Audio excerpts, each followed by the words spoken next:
శ్రీ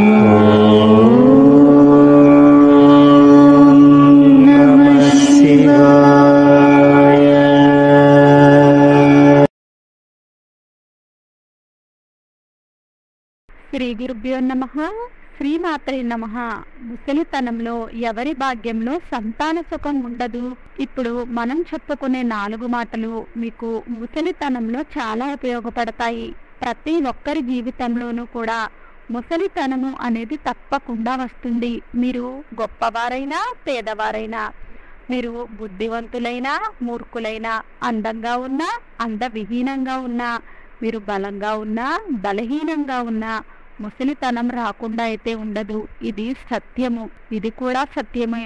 ముసలితనం ఎప్పుడు వస్తుందో అప్పుడు కళ్ళు మందగించిపోవడంతో పాటు బుద్ధి కూడా మందగిస్తుంది. అందువలన వారిలో చిరాకు అనేది వస్తుంది. అప్పుడు ఇంట్లో గొడవలు జరిగే అవకాశాలు అనేది ఏర్పడతాయి.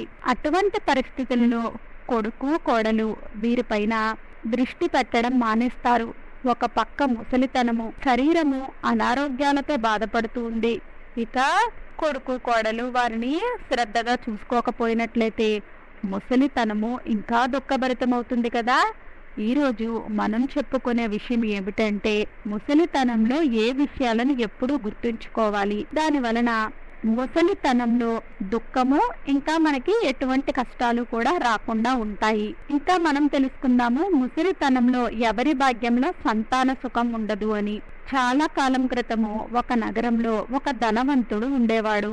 ఆ ధనవంతుడికి చాలా పెద్ద పెద్ద వ్యాపారాలు ఉన్నాయి. తను దేశ విదేశాలలో వ్యాపారాలను చేసి చాలా ఎక్కువగా ధనాన్ని సంపాదించాడు. ఒకరోజు అతని తల్లిదండ్రులు అతనితో చెప్తున్నారు, బాబు, నువ్వు ధనాన్ని అయితే చాలా సంపాదించావు కదా, ఇక నువ్వు వివాహాన్ని చేసుకుని నువ్వు ఒక కుటుంబాన్ని ఏర్పరచుకోమని చెప్పారు. మేము కూడా ముసలి వాళ్ళం అయిపోతున్నాం కదా, మరణించడానికి ముందే మనవలతో ఆడుకున్నట్లయితే జీవితంలో ఉన్న కోరికలు అన్నీ కూడా నెరవేరినట్లు అవుతాయి.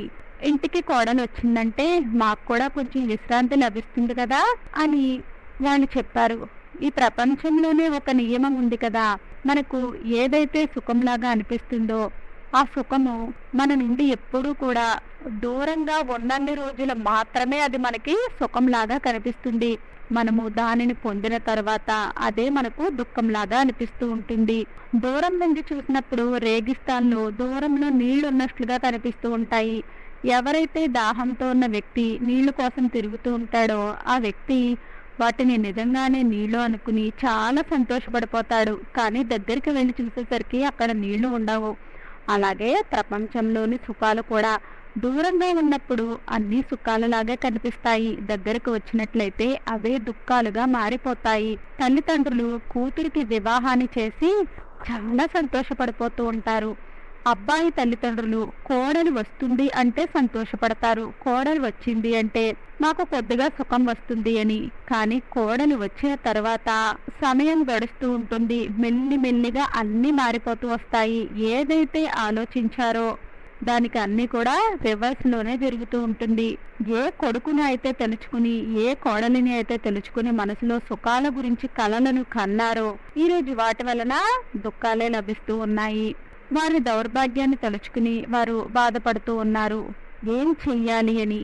కొడుకు కోడలిలో ఏమైనా లోటు ఉందా, లేదా మాలోనే ఏదైనా లోపం ఉందా? ఎవరైనా సరే అత్తగారు కోడలు వచ్చే వరకు కోడలు ఎప్పుడు వస్తుందా అని చాలా ఎదురు చూస్తూ ఉంటుంది. ఆమె రాగానే ఆమె గురించి గొప్పలు చెప్పుకుంటూ తిరుగుతూ ఉంటుంది. ఆ తర్వాత ఆమె గురించి చెడ్డగా చెప్పడం ప్రారంభిస్తుంది. అసలు ఈ విధంగా ఎందుకు జరుగుతుంది? ఎందులో అయితే మొదట సుఖం కనిపిస్తుందో ఇప్పుడు అదే దుఃఖంలాగా అనిపిస్తూ ఉంటుంది. ఈరోజు ఆ విషయాన్నే మనము సరిగ్గా అర్థమయ్యే విధంగా చెప్పుకుందాము. అక్కడ ఆ వృద్ధ దంపతులు తమ కొడుకుకి వివాహం చెయ్యాలి అని అనుకుంటున్నారు. అప్పుడు ఆ కొడుకు, నేను మీ కోరికను తీర్చడం కోసము వివాహం చేసుకోవడానికైతే సిద్ధంగా ఉన్నాను. కానీ చాలా మంది చెప్తుంటే విన్నాను, వివాహం జరిగిన తర్వాత బాధ్యతలు పెరిగిపోతాయి అని, ఖర్చులు పెరిగిపోతాయి అని, స్వతంత్రాన్ని కోల్పోతాము అని. అందువలన మీరు వచ్చే అమ్మాయి మాత్రము నాకు భారంలాగా ఉండకూడదు అని చెప్పాడు. అప్పుడు తల్లిదండ్రులు అంటున్నారు, బాబు ఏం ఆలోచిస్తున్నావు? వివాహము మనుషులకు అవసరము. వివాహం జరిగిన తర్వాతే సంతానం కలుగుతుంది. సంతానం వలనే మన వంశము ముందుకు వెళుతుంది. పుత్రులు లేని తండ్రికి మోక్షం కలుగుతుందా? భార్య భర్తకు కష్టకాలంలో సహాయకంగాను తోడుగాను ఉంటుంది. ఎప్పుడూ కూడా భర్తని వదలకుండా ఉంటుంది. జీవితంలో ఎప్పుడు విపత్తులు వచ్చినా కూడా భార్య భర్తకు తోడుగానే ఉంటుంది. భర్త అనేకమైన చెడు మార్గాలలోనికి వెళ్ళిపోకుండా ఆమె ఆపుతూ ఉంటుంది. ఈ ఇల్లు పరిపూర్ణం ఎప్పుడవుతుంది అంటే ఆ ఇంట్లోనికి స్త్రీ అడుగుపెట్టినప్పుడే. తల్లిదండ్రులు చాలా అర్థమయ్యే విధంగా చెప్పిన తర్వాత తను వివాహం చేసుకోవడానికి ఒప్పుకున్నాడు. తల్లిదండ్రులు తన కోసము ఒక మంచి అమ్మాయిని వెతికి వివాహాన్ని చేశారు. ఆమె అందంగాను సంస్కారవంతురాలు కూడా. ఆమెనే వివాహం చేసుకున్నందువలన ఆ అబ్బాయి కూడా చాలా సంతోషంగా ఉన్నాడు. తల్లిదండ్రులు కూడా చాలా సంతోషంగా ఉన్నారు. వారి జీవితాన్ని సంతోషంగా గడుపుతూ ఉన్నారు. కోడలు తన భర్తతో పాటు అత్తమామలపై కూడా చాలా ప్రేమను చూపించేది. వాళ్ళిద్దరినీ కూడా చాలా బాగా చూసుకుంటూ ఉండేది. సమయానికి భోజనాన్ని అందిస్తూ ఉండేది. ఎటువంటి కష్టము కూడా వారికి రానివ్వకుండా చూసుకుంటూ ఉండేది. మెల్లిమెల్లిగా సమయం గడుస్తోంది. అబ్బాయి తల్లిదండ్రులు ఇంకా ముసలివాళ్ళి అయిపోయారు. శరీరము ఇంకా బలహీనమైపోయింది. వారి లోపల శరీరం బలహీనమైపోవడంతో ఆ నిస్సత్తు వలన చిరాకు అనేది మొదలైంది. ముసలివాళ్ళు అయిపోయారు. ఆ కారణంగా వారు రోజంతా కూడా అనేక రకాలైన మాటలు మాట్లాడుతూ ఉండేవారు. వారు అపశబ్దాలు మాట్లాడుతూ ఉండేవారు, తిడుతూ ఉండేవారు. ఈ వ్యవహారాలు ఏమీ కూడా కోడలికి నచ్చడం లేదు. కోడలు అత్తమామల ప్రవర్తన వలన ఇబ్బంది పడడం ప్రారంభమైంది. ఎప్పుడైతే ఆమె తిరిగి సమాధానం చెప్పిందో వెంటనే ఇంట్లో గొడవలు అవ్వడం ప్రారంభమయ్యాయి. సాయంత్రం భర్త ఇంటికి తిరిగి రాగానే జరిగిన విషయాన్ని అంతా కూడా భర్తతో చెప్తూ ఉండేది. ఏదో ఒక విషయం గురించి ప్రతిరోజు కూడా నాతో గొడవ పడుతూనే ఉంటున్నారు.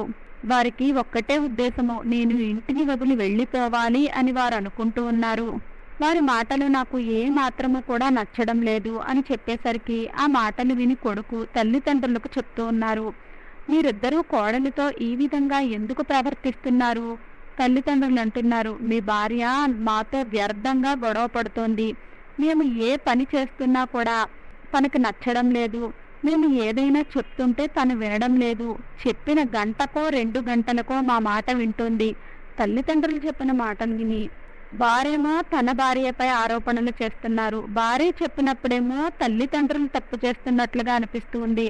ఆ కొడుకుకి ఏమీ అర్థం కావడం లేదు. ఇందులో ఎవరిది తప్పు ఉంది అని, ఎవరిని తప్పు పట్టాలి అని రోజు గొడవపడి అతని భార్య కూడా నీరసించిపోయింది. ఆమె అత్తమామలతో ఉండలేక తన తల్లిదండ్రుల ఇంటికి వెళ్ళిపోయింది.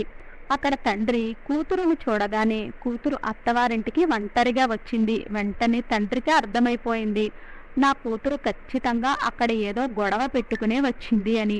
తండ్రి అడుగుతున్నాడు, అమ్మా ఏం జరిగింది? నువ్వు ఒంటరిగా ఎందుకు వచ్చావో, అల్లుడు ఎందుకు రాలేదు అని. ఒంటరిగా రావడానికి కారణం ఏమిటి అని అడిగేసరికి ఆమె మొత్తం విషయం అంతా కూడా తల్లిదండ్రులకు చెప్పింది.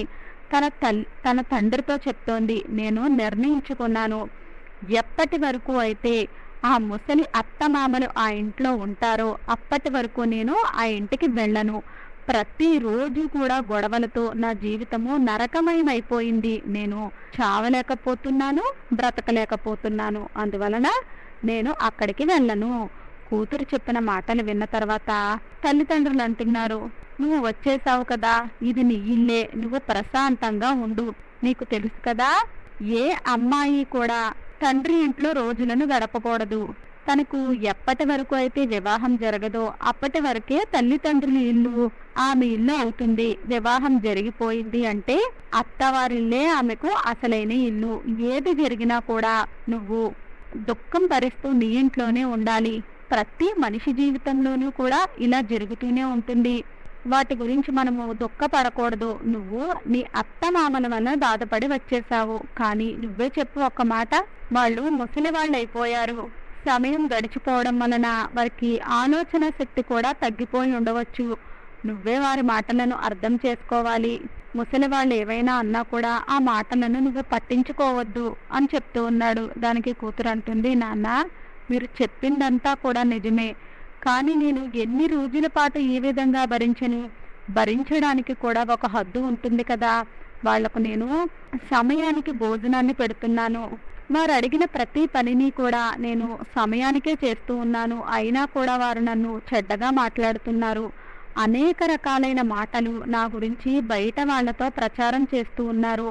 మా కోడలు సరిగ్గా లేదు అని, మా అబ్బాయి ఎంత సంపాదిస్తున్నా కూడా మా కోడలు మాకు తినడానికి కూడా సరిగ్గా ఏమీ పెట్టడం లేదని చెప్తున్నారు. ఈ విషయాలు ఊరందరితో కూడా చెప్తూ ఉన్నారు. నేను పెట్టిన భోజనానికి పేర్లు పెడుతున్నారు. జనానికి చెప్తున్నారు కోడలికి భోజనం వండడం కూడా రాదు అని, ఆమె మాకు సమయానికి భోజనం పెట్టడం లేదు అని. అందువలన నేను సమయానికన్నా ముందే వారికి అన్ని పనులను చేస్తున్నా కూడా వారు మేము వృద్ధులం అయిపోయావా అని వారు చెప్పే మాటలని జనము అందరూ కూడా నిజం అనుకుంటున్నారు. ఇప్పుడు మీరే చెప్పండి, నేను వారికి భోజనాన్ని ఎందుకు పెట్టను? నేను వారిని ఎందుకు కొడతాను? కూతురు చెప్పిన మాటలు విని తండ్రి చాలా బాధపడ్డాడు. అమ్మా, నువ్వు ఏమీ బాధపడకు. నేను ఈ విషయం గురించి మీ అత్తవారింటికి వెళ్ళి మీ అత్తమామలతోనూ మీ భర్తతోనూ మాట్లాడతాను అని చెప్పాడు. నేను వాళ్ళని అడుగుతాను, నీతో ఆ విధంగా వారు ఎందుకు ప్రవర్తిస్తున్నారు అని. మరుసటి రోజు ఆమె తల్లిదండ్రులు తమ కూతురుని తీసుకుని అత్తవారింటికి బయలుదేరారు. కూతురు అత్తవారింటికి వెళ్లారు. అక్కడికి వెళ్ళగానే వాళ్ళ అల్లుడు లేడు, కానీ అత్తమామలు ఇంట్లోనే ఉన్నారు. అమ్మాయి తల్లిదండ్రులు వాళ్ళిద్దరిని కూతురు చెప్పిన విషయాలన్నింటినీ కూడా అడిగారు. కానీ వాళ్ళు ముసలి వాళ్ళైపోయారు. వారి లోపల అర్థం చేసుకునే అంత శక్తి లేదు. మళ్లీ తిరిగి ఆ వృద్ధ దంపతులు గొడవ పడడం ప్రారంభించారు. కోడలు తల్లిదండ్రులు చాలా అర్థమయ్యే విధంగా చెప్పడానికి ప్రయత్నాన్ని చేశారు, కానీ ఎటువంటి ఉపయోగము కూడా లేదు. కోడలి తల్లిదండ్రులు ఇంకా చేసేది ఏమీ లేక వాళ్ళ కూతురుని తీసుకుని వాళ్ళ ఇద్దరూ కూడా ఉదాసీనంగా తిరిగి ఇంటికి వెళ్ళిపోతూ ఉన్నారు. తిరిగి వెళ్ళిపోతూ ఉండగా దారిలో వారికి ఒక సాధువు కనిపించాడు. ఆ సాధువు చేతిలో ఒక కమండలం ఉంది. ఆ కూతురు తల్లిదండ్రులు ఆ సాధువు దగ్గరికి వెళ్ళేసరికి వారికి అర్థమైంది ఆయన ఒక పెద్ద సాధు మహాత్ముడు అని. అమ్మాయి తల్లిదండ్రులు ఆ సాధువుకి ప్రణామములు తెలిపారు. ఆ సాధువు యొక్క పాదాల వద్ద కూర్చున్నారు. అప్పుడు ఆ సాధువు అడుగుతున్నాడు, మీకేమి ఇబ్బంది కలిగింది అని. అప్పుడు అమ్మాయి తండ్రి చెప్తున్నాడు, నేను చాలా పెద్ద సమస్యలో ఉన్నాను, నాకు ఏమీ అర్థం కావడం లేదు, నేను ఏం చెయ్యాలి అని. అప్పుడు సాధువు అంటున్నాడు, నీకు ఏదైతే కష్టం ఉందో ఆ కష్టాన్ని వివరంగా చెప్పమని అడిగాడు. నీకు వచ్చిన కష్టానికి నేను ఏదో ఒక పరిష్కార మార్గాన్ని తప్పకుండా చెప్తాను అని చెప్పారు. నేను కొన్ని రోజుల క్రితము నా కూతురికి వివాహాన్ని జరిపించాను. వారు చాలా గొప్ప ధనవంతులు. నేను ఎవరికైతే నా కూతురినిచ్చి వివాహం చేశానో ఆ అబ్బాయి యోగ్యుడు, కానీ వాళ్ళ తల్లిదండ్రులే సరిగ్గా లేరు. వారు ముసలి వాళ్ళు అయిపోయారు. అందువల్లనే వారు నా కూతురుని చాలా ఇబ్బందులు పెడుతున్నారు. నా కూతురు గురించి ఊళ్ళో అందరి దగ్గర తప్పుడు మాటలు మాట్లాడుతూ ఉన్నారు. అందువలన నా కూతురు తన అత్తవారింటిని వదిలేసి నా దగ్గరకు వచ్చేసింది. నా దగ్గరే ఉంటుంది. నేను అత్తవారింటికి వెళ్ళను అని గొడవ చేస్తోంది. మీరే చెప్పండి, ఏ తండ్రి అయినా కూడా వివాహమైన కూతురుని ఇంట్లో ఉంచుకోగలడా? ఆమె జీవితాన్ని తమ చేతులతో పాడు చేయగలడా? ఆ తండ్రి చెప్పిన మాటలన్నీ విన్న తర్వాత సన్యాసి చెప్తున్నాడు, నీకు వచ్చిన సమస్యను తీర్చడానికి నన్ను నువ్వు వాళ్ళ దగ్గరకు తీసుకుని వెళ్ళు. నేను వారికి కొన్ని మాటలను చెప్తాను. నేను చెప్పిన మాటలు వారు అర్థం చేసుకున్నట్లయితే, వారి జీవితంలో వాటిని అమలు చేసినట్లయితే మీ కూతురు ఎప్పుడూ కూడా సంతోషంగా ఉంటుంది. వారు మీ కూతురుతో ఎప్పుడూ కూడా గొడవ పడరు. వారు కూడా ప్రశాంతంగా ఉంటారు. మీ కూతురు కూడా సంతోషంగా ఉంటుంది. అప్పుడు అమ్మాయి తల్లిదండ్రులు ఆ సాధువుని ఆ అమ్మాయి ఇంటికి తీసుకుని వెళ్లారు. అమ్మాయి తల్లిదండ్రులు లోపలికి అడుగు పెట్టగానే ఎదురుగా అబ్బాయి తల్లిదండ్రులు కూర్చుని ఉన్నారు. సాధువుని చూసి వాళ్ళిద్దరూ కూడా లేచి నుంచున్నారు. సాధువుకి ఆసనాన్ని వేశారు. సాధువుని ఆ వృద్ధ తల్లిదండ్రులు అడుగుతున్నారు, మీరు భోజనం చేశారా అని అడిగారు. అప్పుడు సాధువు అంటున్నాడు, నేను మీ ఇంట్లో భోజనాన్ని చేస్తాను, దానికైనా ముందు మీరు నాకు ఒక పనిని చెయ్యాలి. సన్యాసి చెప్పిన మాటలు విని వృద్ధ దంపతులు ఇద్దరు అంటున్నారు, మీరు ఏం కావాలో చెప్పండి, మేము చేయడానికి సిద్ధంగా ఉన్నాము అని చెప్పారు. సాధువు అంటున్నాడు, ఏమీ లేదు, మీరు ప్రశాంతంగా కూర్చుని నేను చెప్పే మాటలను వినమని చెప్పాడు.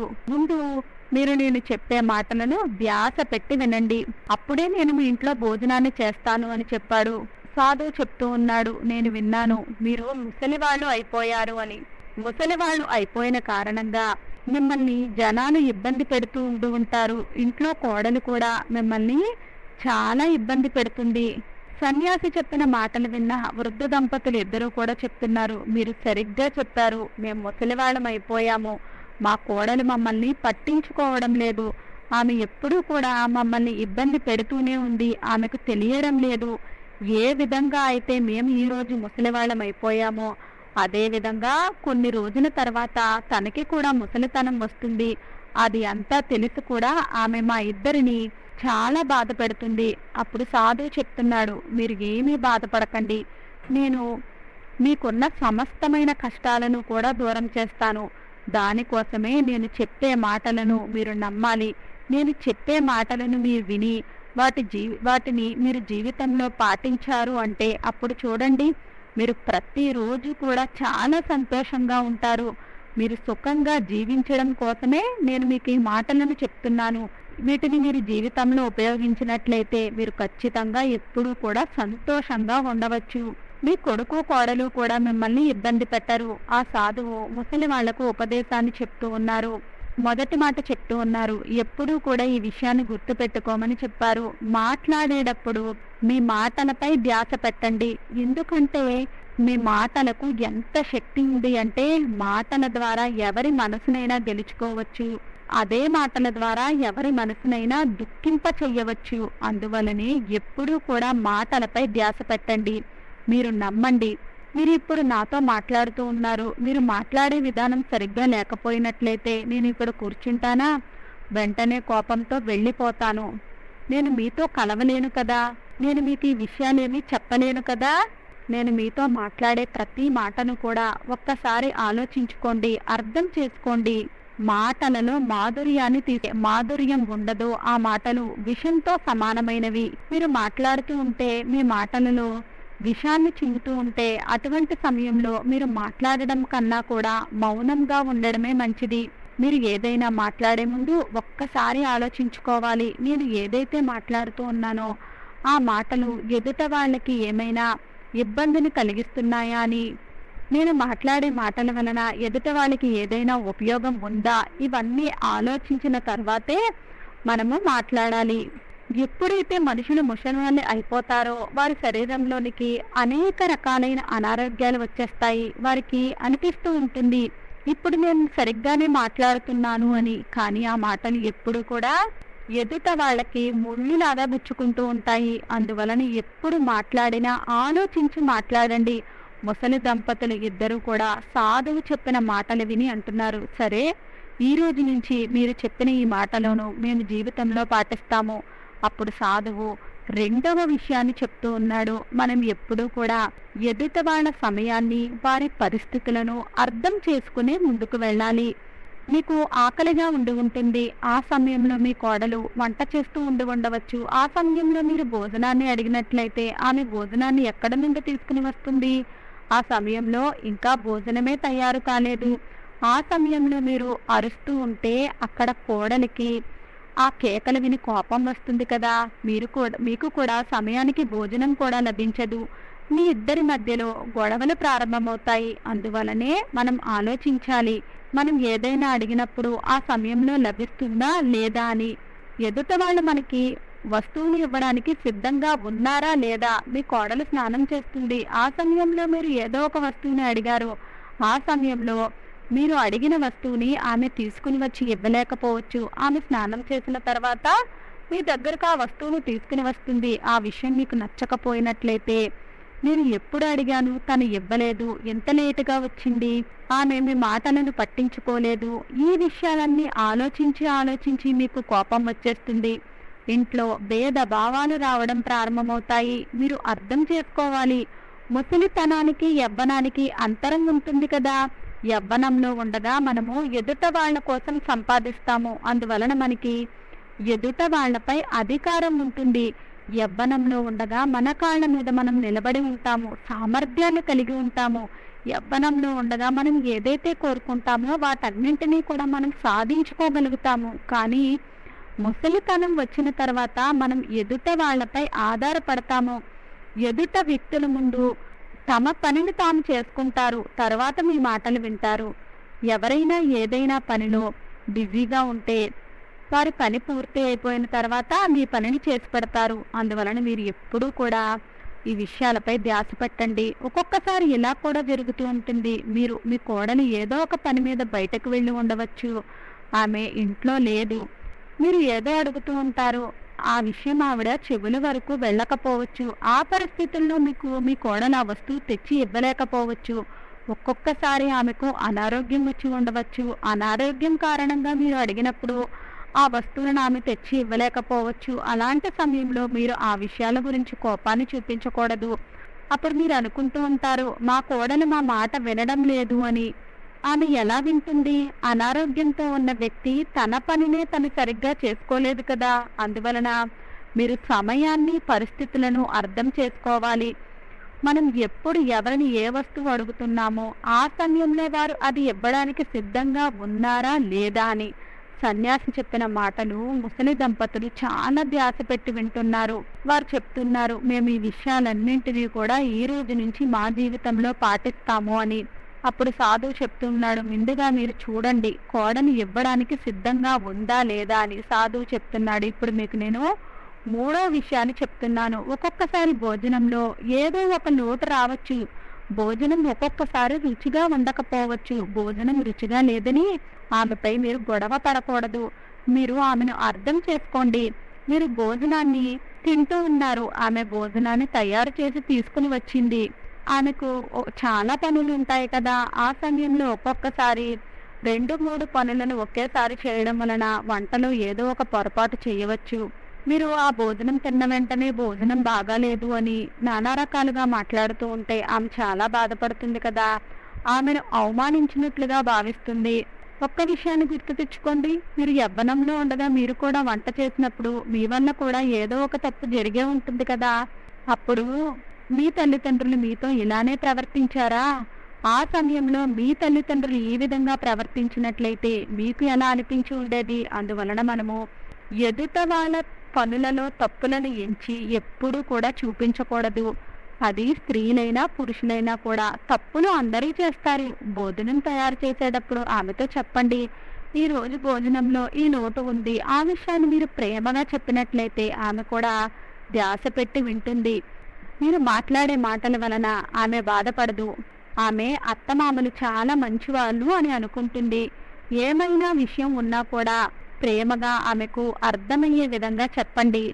మీరు ఆమెతో ప్రేమగా వ్యవహరించినట్లయితే ఎప్పుడూ ఇంట్లో గొడవలు అనేవి జరగవు. సాధువు చెప్పిన 3 విషయాలను కూడా ముసలి దంపతులు ఇద్దరు కూడా అర్థం చేసుకున్నారు.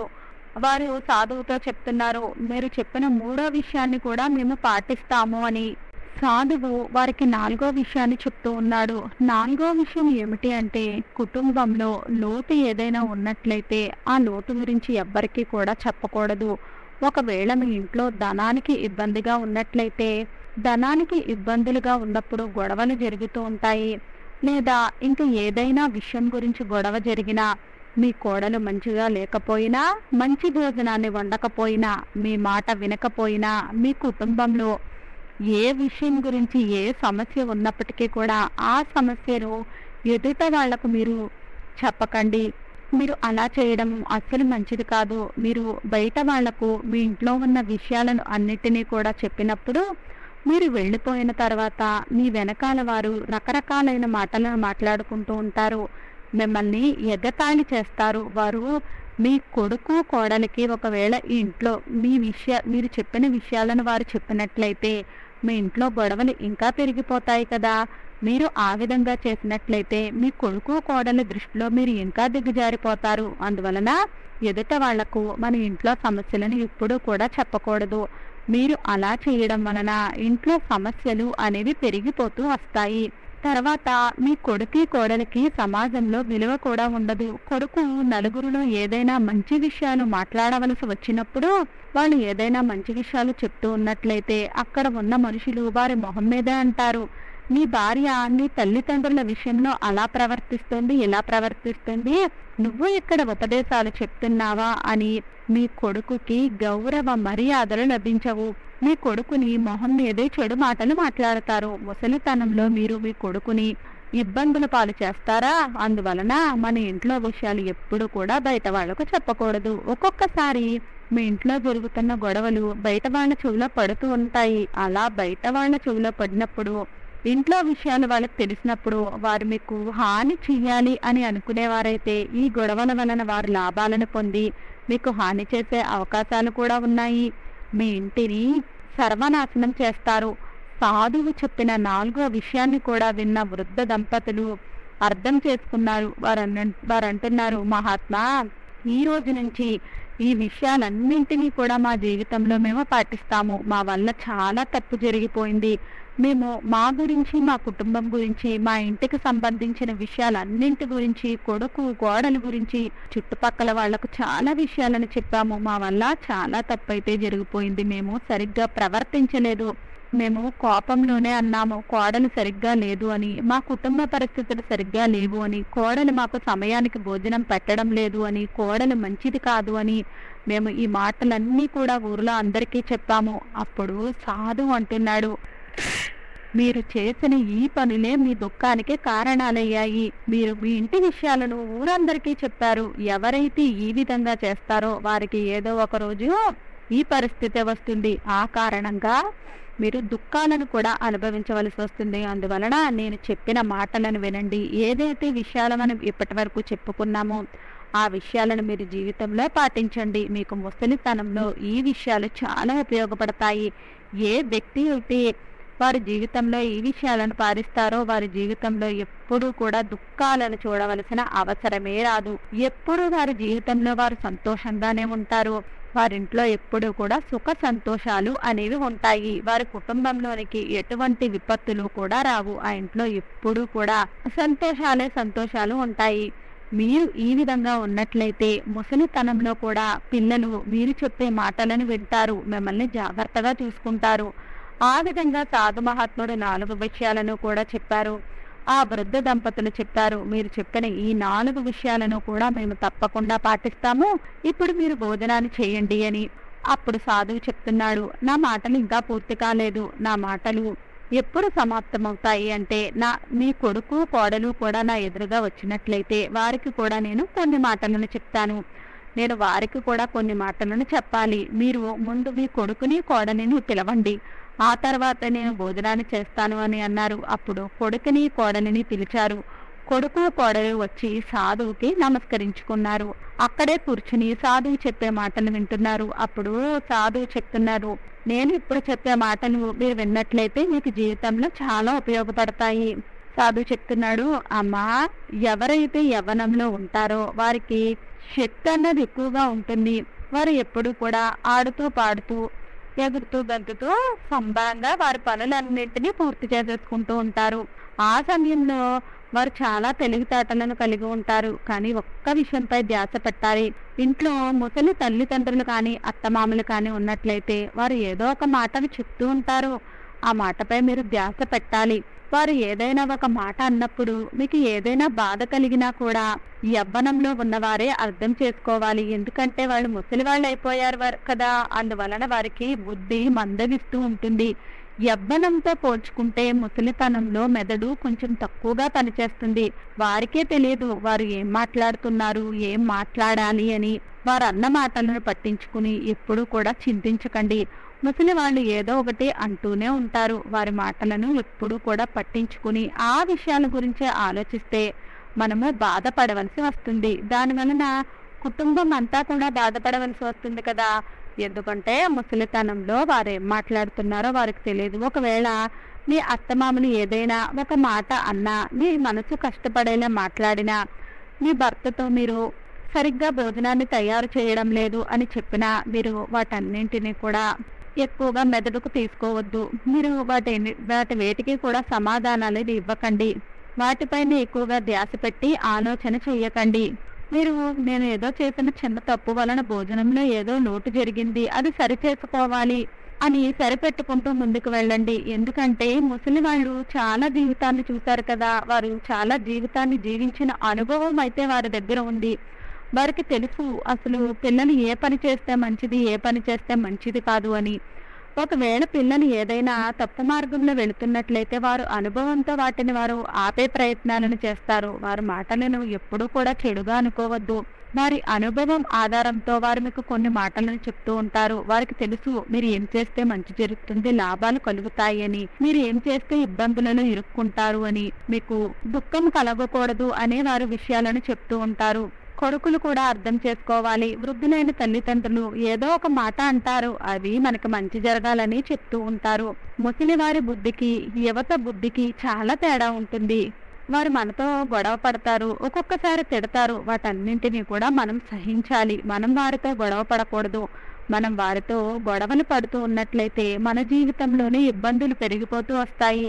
తల్లిదండ్రులు ముసలి వాళ్ళు అయిపోయారంటే వారి నాలుక ఎక్కువగా పనిచేయడం ప్రారంభిస్తుంది. అందువలన కొడుకు కోడలు అనుకుంటారు, వీళ్ళని ఇంట్లో ఉంచినట్లయితే ఇలా ఏదో ఒకటి ఊగుతూనే ఉంటారు, ఏ అనాథాశ్రమంలోనే వదిలేయాలి అని. కానీ మీరు ధ్యాస పెట్టండి. ఒకవేళ మీరు ఆ విధంగా చేసినట్లయితే ఈ విషయాన్ని కూడా ఆలోచించుకోండి. మీరు కూడా ముసలివాళ్ళు అయిపోయిన తర్వాత మీ పిల్లలు కూడా మీ విషయంలో ఇదే రకంగా వ్యవహరిస్తారు.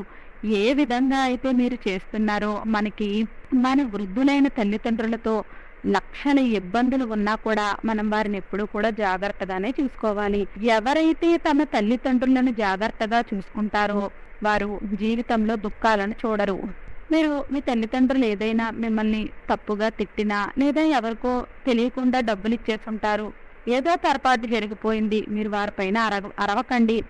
ఎంత పెద్ద తప్పు ఎందుకు జరిగిపోయిందని వారికి అర్థమయ్యే విధంగా మెల్లిగా చెప్పండి.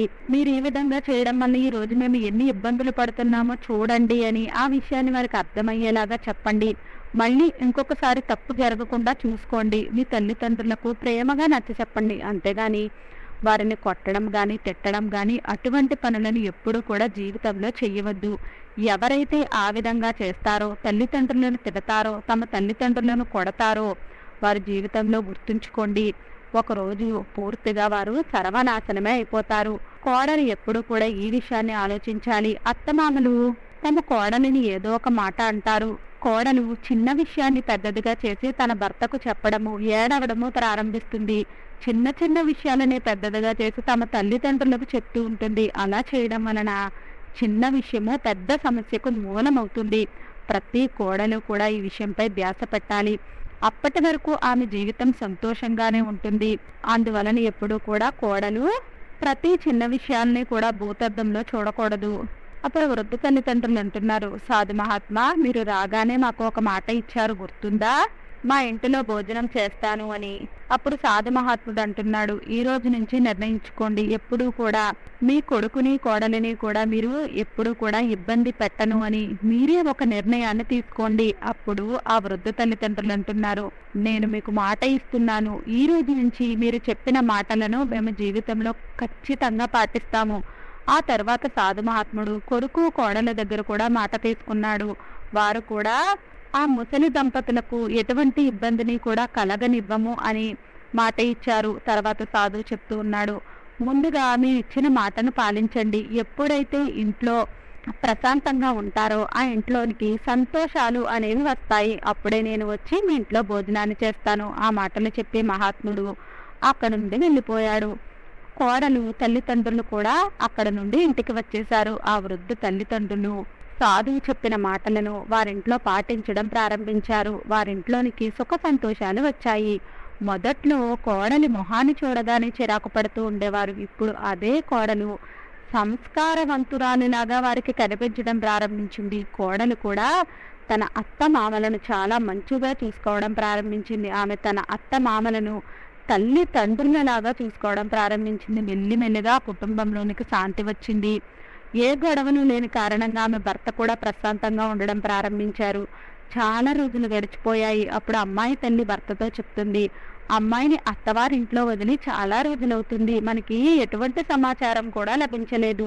మనం ఒకసారి అమ్మాయి అత్తవారింటికి వెళ్ళి చూసేద్దాము, అమ్మాయి ఎలా ఉందో అని అనేసరికి తండ్రి అంటున్నాడు, నువ్వు సరిగ్గానే చెప్పావు, నేను రేపే వెళ్ళి అమ్మాయి ఎలా ఉందో అన్నీ చూసుకుని వస్తాను అని చెప్పాడు.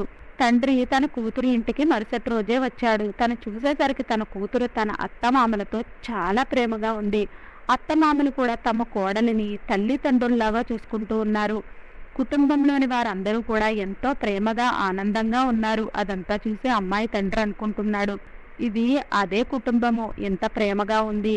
తన కూతురి ఇంట్లో ఇక సంతోషాలు, ప్రేమ, ఆనందకరమైన వాతావరణం చూసి అమ్మాయి తండ్రి చాలా సంతోషించాడు. కానీ ఒకరోజు అక్కడే ఉండి మరుసటి రోజు ఉదయాన్నే తన ఇంటికి తిరిగి వచ్చేశాడు. ఏ తండ్రి కోరుకోడు తన కూతురు కుటుంబము సంతోషంగా ఉండాలని? ఏ తండ్రి కూడా తన కూతురు కుటుంబం సర్వనాశనం అవ్వాలి అని కోరుకోరు కదా.